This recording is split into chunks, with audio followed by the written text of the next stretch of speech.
wala pa si Papa. Anong oras na kayo? Oo nga eh. Anong oras na?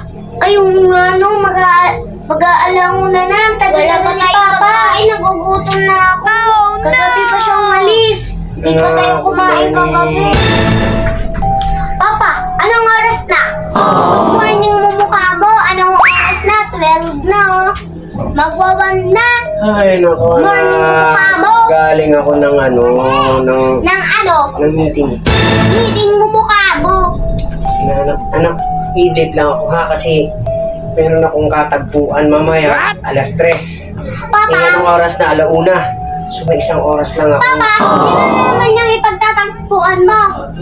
Tignan mo pa nga bag mo. May tagpuan ka pa, nakabukas pa bag mo. Chicks to. Mahanda. Anak, Chicks ka itabi mo muna naman. to. Itabi mo muna yan. Alis na, matutulog na ako. Chicks ka naman. Basta gisingin niyo ako mga alas 2:30 ha? Kasi alas 3 kita ako. Kaya, 2:30 na gisingin niyo ako. Sige na nga. Unay, anong naisip mo para hindi na siya umalis? Alam ko na. Hindi kaya ng utak kong maisip yung nasa utak mo. Ayun, alam ko na. Ito yung gagawin natin.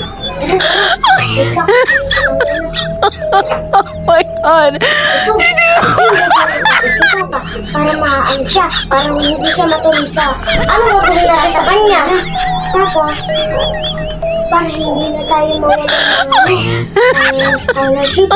Mapapagalitan tayo yan. Yari tayo yan, Nay.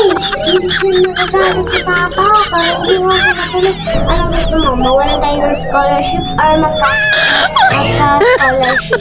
Magka-scholarship? O ano gusto mo? Para malang kading or hindi kalboy para may makading? Sige na nga, kalboy na natin.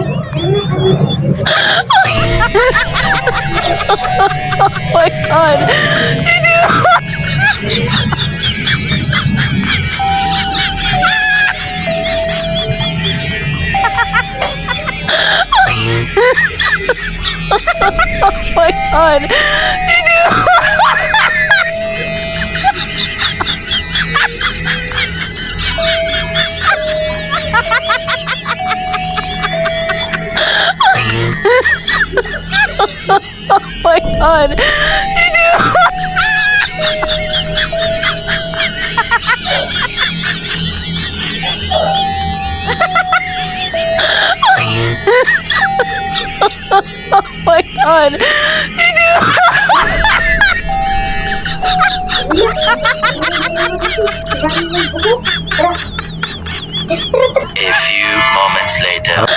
Papa, gising na. Papa, di ba may kitapuan ka? O, bagay ka na. Ay, pinangis muna ako.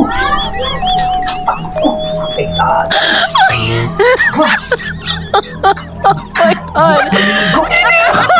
Sa pagtupang ko naman, ano ba yan?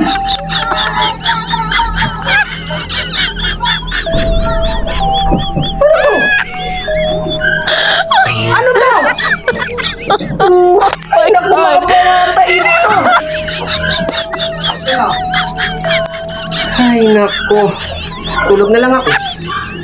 Wala na. Wala na siya magantay doon. Talaga kung mga bata na ito, pinagtripa na naman ako.